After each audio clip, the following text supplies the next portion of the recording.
What's going on, guys and gals? Welcome back to Weekly War Thunder. And yeah, it's been a lot longer than a week since I've put out a Weekly War Thunder video, but you know, hey, screw it. This isn't exactly a freaking professional YouTube channel thing going on here. So, it being Christmas Eve, and now that we have American tanks in the game, I figured now's a better time than ever to make a War Thunder video and showcase the initial American tanks that you get to play around with, and just my general impressions on them, and give you a little bit of history on them. And I have had a cold for a while, as I'm sort of kind of getting over now, so excuse me if I'm sniffling the whole way through this video. So we'll start off here with the M2A4. The M2A4 was pretty much a product of a bunch of trial and error that the U.S. Army was going through during its early tank program. This is a pre-World War II tank. And notice I said U.S. Army. Keep in mind that at this particular time there was only the U.S. Army. There wasn't, you know, the branches weren't exactly split, you know.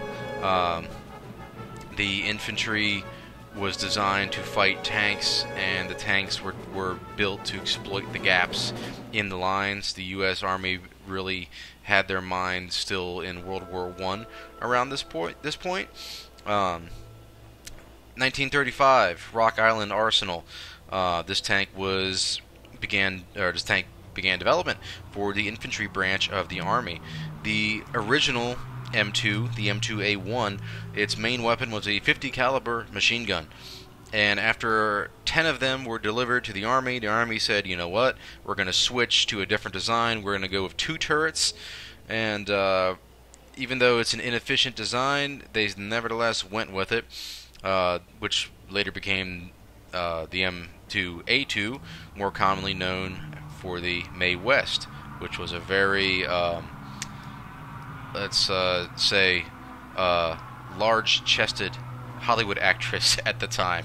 So, you know, not exactly clever as to the nickname of that tank there. So it was very inefficient, but the twin turret design was a common feature of most tanks in the 1930s. In December of 1938, the order came down: take an M2A3 off the line, modify it, give it heavier armor, heavier weapons, and you know, basically make it more competitive with tanks at the time. Thus, the M2A4 was born. It was given a 37mm gun, 25mm of armor, 7-cylinder gas engine, and along with improved suspension and, you know, all that junk at the time. Let's take a look at the X-ray here, and we can show you it's a 2-seated turret, and then you have your driver and your machine gunner down here. Having 2 people up in the turret, not exactly efficient, because you got your loader, your gunner. Somebody has to constantly be looking out of the optics up here at the top, so it's a very inefficient design, which later proved to be one of the main flaws of the M2 and later the M3 series. So about 375 of these were built in total, and for the most part, they were used as training tanks, really, as you know, you're pretty much about to see why. So one of the key features that I picked up on pretty early about these American tanks is that they are very fast in a straight line. You try to turn this thing as you're going, you know, 50 miles an hour, and it doesn't really want to turn, or it'll turn too fast. But in a straight line, this thing is an absolute bullet. As I'm just rocketing across here, I'm barely keeping this thing under control as I'm trying to quickly adjust course to avoid crashing into those rocks. My teammate back there caught eyes on somebody up here on that ridge. Looks like he's up over that lip, and unfortunately I got shots coming in, or about to have shots coming in behind me there. Caught eyes on the enemy over there in the distance, and it looks like that guy that was up on the hill is now coming down behind me. My engine's been damaged. Put a shot into an M2 medium over there. Now on fire, and yeah, in a bad way. Unfortunately, that guy that was up on that hill coming down right behind me, using my fire extinguishers again, putting a shot to the turret of that M2 medium, taking out the gun. And now just hosing them with the machine guns, which is another nice new feature. And patch 1.45, I believe, just came out. On fire now. Hopefully get to kill this son of a bitch up here before he takes me out. And another M2A4. Yeah, putting a shot clean through him there, hitting his fuel tank and just spraying him with that machine gun.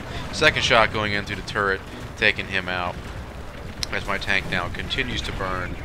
Maybe I'll get another shot off on that M2 medium. No, that's it. That, unfortunately, is all she wrote.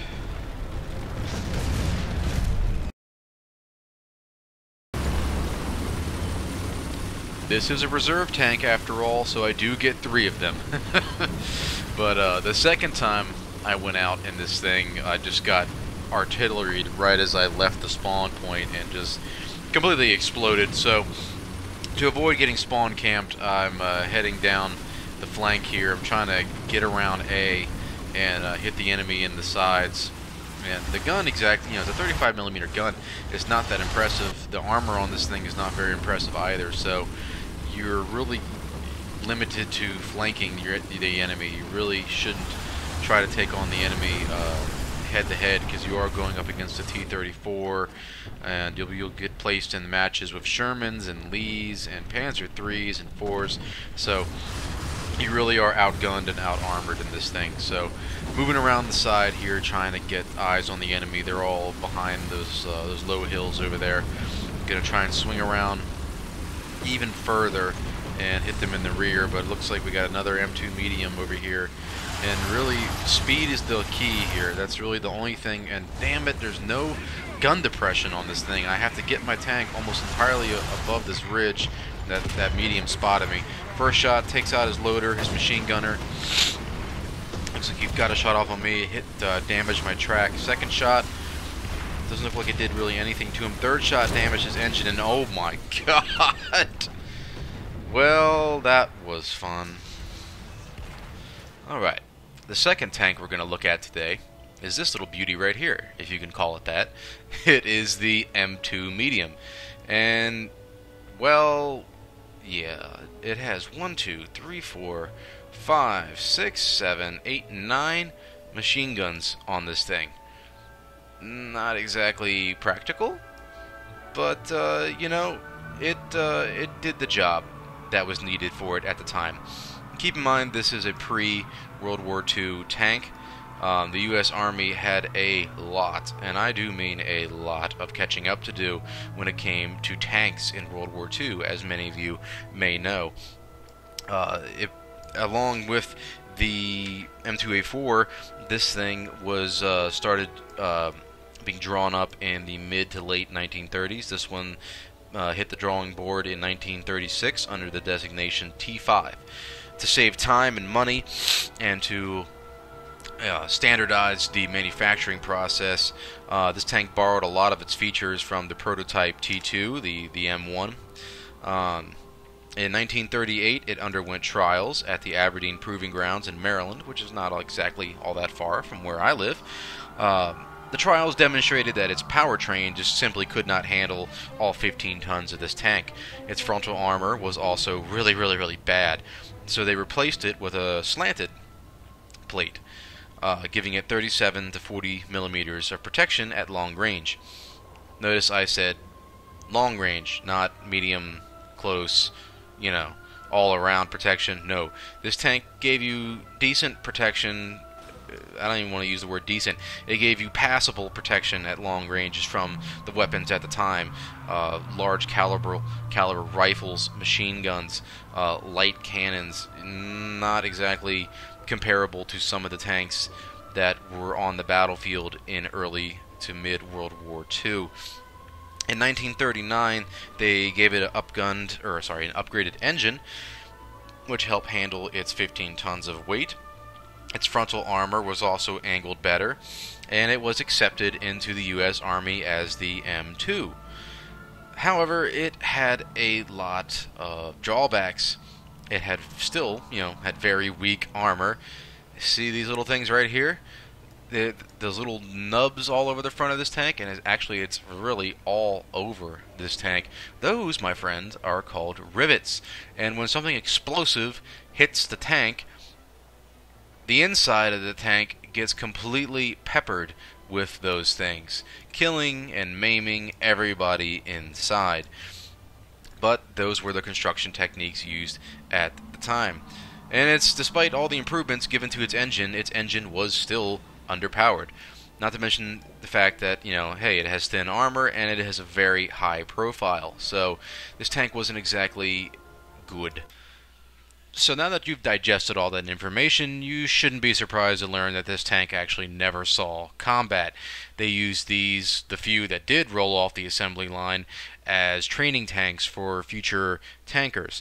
This is because the Americans saw the writing on the wall and realized that they needed to take a whole new approach to tank design after they saw what the Germans were fielding and what the Russians were beginning to field against the Germans. They realized that they were hopelessly and hilariously outgunned.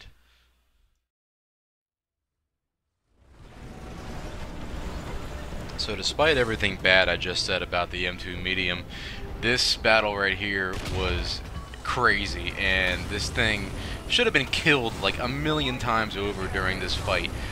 I started off this battle with really bad frame rate drop. As you can see up there in the top left corner, it's going from red to yellow quite often. Not sure why in the world that was happening, but I was having a bunch of problems in the early going to this. Finally got myself in a position here in the middle of the map, and just blowing the shit out of that BT-7 there. Put a shot straight through it into its ammunition. My gunner is now unconscious. I'm already taking fire. I can't move my turret. I got to get myself in a better position here. Gaining some speed down that hill, doing a little power slide there just into cover. It wasn't that sweet. It's almost like I planned it. So I played a few games in this thing. As you can see, I have a fire extinguisher down there and everything. Oh no, I got artillery being called in on me. Reverse is okay. You don't really go all that fast in reverse in this thing compared to some other. Oh, good lord, that was way too close for comfort. I'm gonna make use of this thing's better forward momentum and just get out of there. And this is when I was waiting for incoming fire to come in and pick me off at any second there. There was like 4 or 5 enemy tanks over there that had clean shots at me, and for some reason none of them hit. So now I'm back where it all started. And I need to reposition here. So I'm gonna move over here to the left side and just poke my head up and see what I can see. The enemy looks like they're making a play for A, capturing that right now. They have C, we have, oh no, they're capturing B now as well. So we got a full frontal assault here, and at this kind of range, 500 meters out, I'm not really going to be very effective on anything. I'm firing on another M2 right now, taking out the commander, the driver, wounding the loader, and the machine gunner. Another shot going into the M2. I'm penetrating, I'm doing damage, but I'm just not killing this son of a bitch. Excuse me. Got a shot now coming in, got an M2A4 unloading on me. Just kind of spraying the area with the machine gun, putting shots into that very well angled frontal plate, and unable to do damage. I have the same cannon that he has, a nice little 37mm cannon. Here I'm attempting to back up and do some side scraping a little bit, very poorly side scraping, but nevertheless, that's what I'm trying to do. And what the hell is going on with that tree? What the fuck? The tree's like disappearing into the game. That's interesting. So, alright, clearly creeped out by the poltergeist tree. I'm just getting the fuck out of there, moving around the other side of this rock. I'm taking way too much fire there, catching sight of a BT-5, I believe it is over there. More M2s, and everybody's playing American tanks right now because they're the new kids on the block. But really, I'm just not impressed with these things compared to the German tanks that you start off with, compared to especially some of the Russian. The BT-7 is a paper tank, but the cannon on that thing was very fun to play with. And compared to the Americans, nice shot into the side of an M2 there, forcing him to retreat, and just again hosing the area with the machine guns.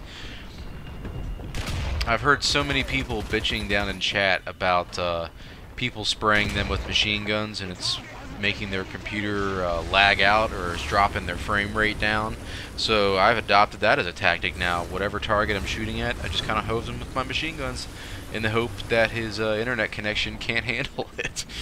So it's cheap, but I mean, hey, it's whatever gives me an edge, especially in these little shitty American tanks. Wounding a machine gunner there on that that enemy M2, putting a shot right into the top of his tank there. Another shot into the turret, doing damage, but I'm not actually damaging any of his modules or his crew members. So the 37mm gun is just proving here just how underpowered it was. But then, right there, a nice shot into the front of that M2A4. And I think I killed most of his crews. Loader, gunner, radiator, engine's dead. He's pretty much dead in the water right now. Machine gunner's now dead. And there we go. Nice kill. I think that's my first kill of the game I picked up in the M2. Shooting at a Panzer IV over there now. That's whoa! Did not see that coming. Panzer IV taken out now. There's another M2A4 over there. That American reserve tank putting a couple shots into him. But I got a lot of fire coming in on me now. There's machine gun tracers streaking across. I got 3 enemy tanks that are all looking at me. Maybe 4, maybe 5, maybe 6. Time to back up, get out of here, reposition, live the fight another day. Got a BT-5 up there on the hill, trying to back up and retreat.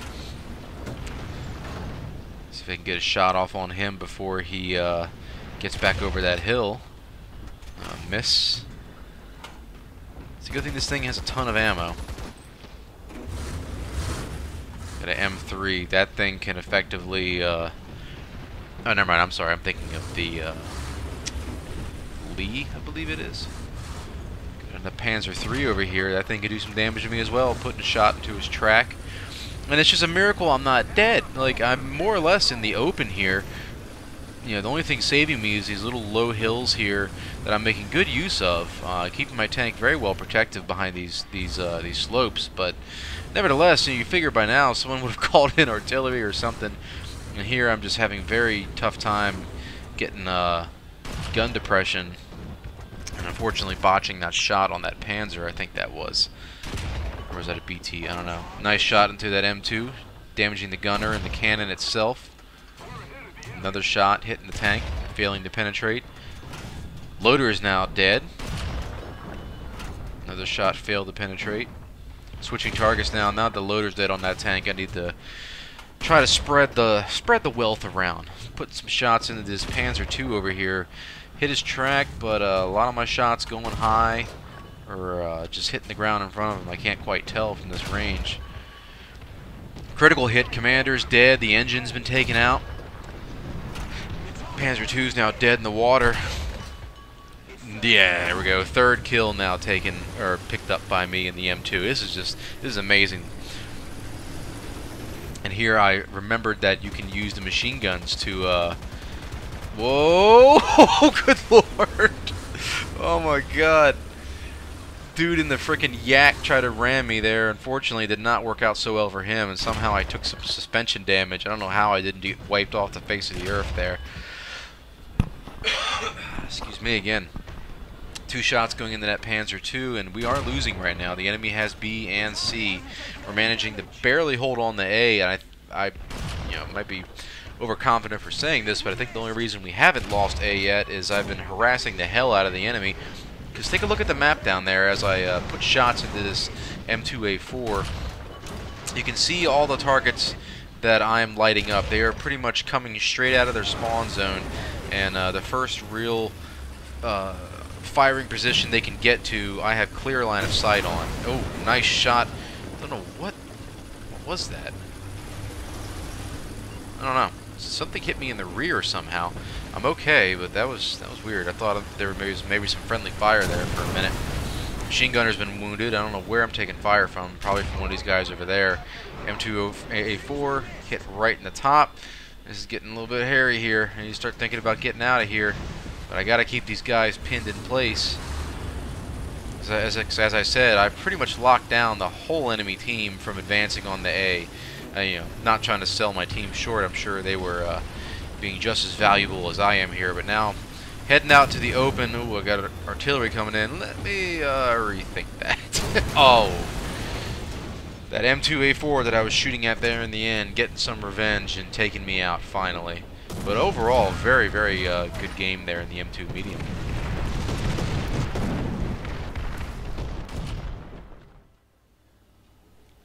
The third and final tank on today's journey through pre-World War II American tank designs is this little beauty here, the M3.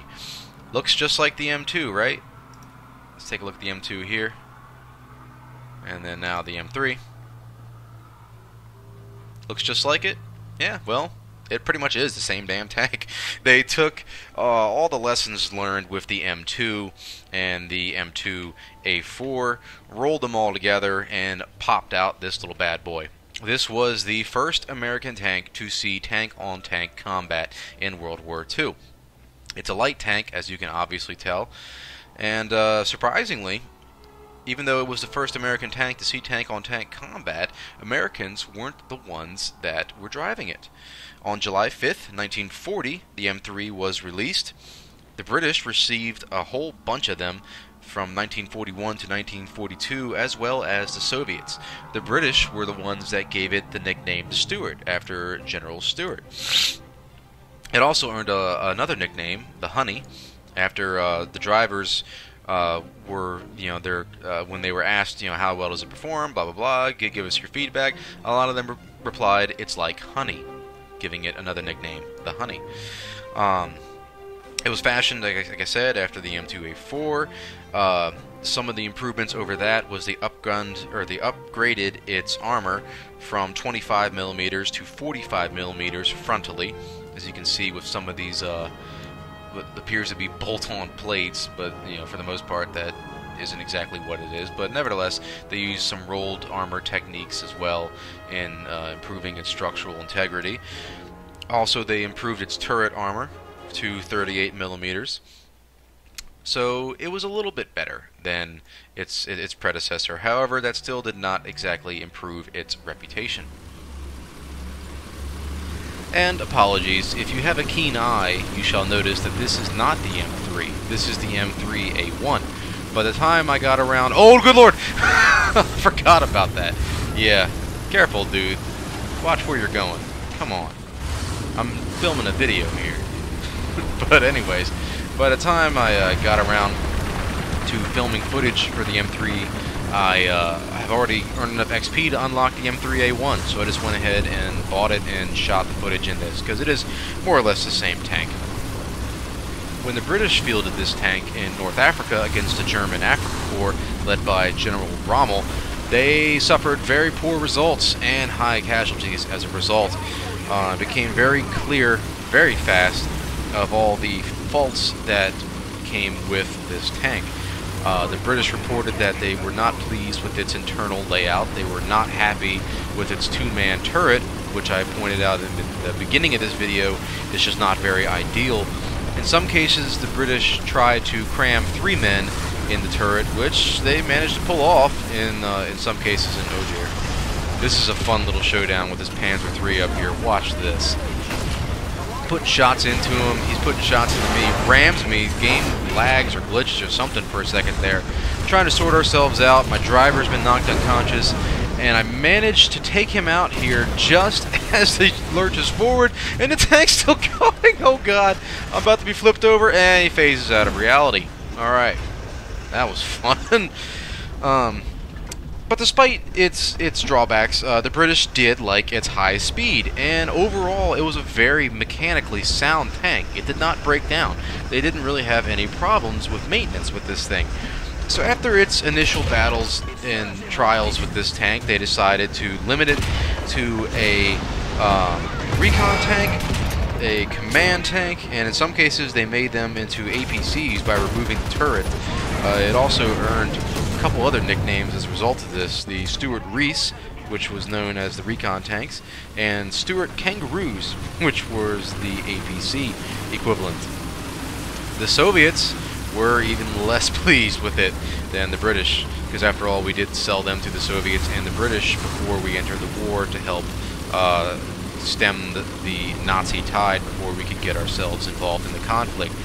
The Soviets hated it. It was undergunned, under-armored, likely to catch fire, too sensitive to fuel quality, which I found hilarious. This thing needed high-octane fuel to function, so I guess, pouring vodka into the gas tank didn't quite work in this case. You can imagine poor, Ivan out there just, what do you mean, tank not run on vodka? Tank is crap. But they did appreciate its high reliability, same as the British. So whereas I guess Americans can't exactly build a good battle tank, they can build a sound tank. So I bet at this point you're wondering, well, did the Americans ever get to use their own tank? Yes, they did. The first U.S. fought battle was against the Japanese on December 22nd, 1941. There was 5 M3s led by Lieutenant Ben R. Morin. They fought against the Imperial Japanese Army's 4th Tank Regiment, consisting of the Type 95 Ha-Go tank. Lieutenant Morin's tank, unfortunately, was the very first tank to be hit in the column, subsequently followed by every other tank in his column. So, with all 5 tanks hit, they retreated. Morin's tank managed to get off the road as it started to burn. He was wounded in the process, however, and unfortunately was captured by the Japanese as they approached. M3s of the 194th and the 192nd Tank Battalion skirmished with the Japanese as they pulled back, but nevertheless, the battle was a loss for the Americans. So not exactly a stunning first battle report there for the Americans, but that's how it went down, unfortunately.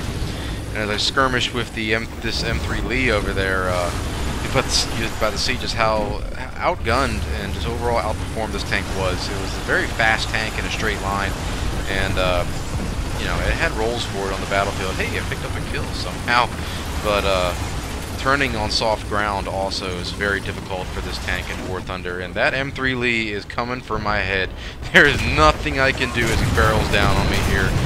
It's completely explode into a million pieces, and that's pretty much been the story of my life here in War Thunder today. Well, as we approach the 30-minute mark here, I think that'll just about do it for this week's episode of Weekly War Thunder.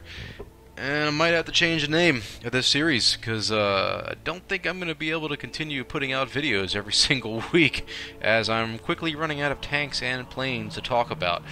That being said, give the video a like down below if you liked it. Comment if you have a comment or question. And share with a friend if you know somebody out there that might enjoy the videos that I produce.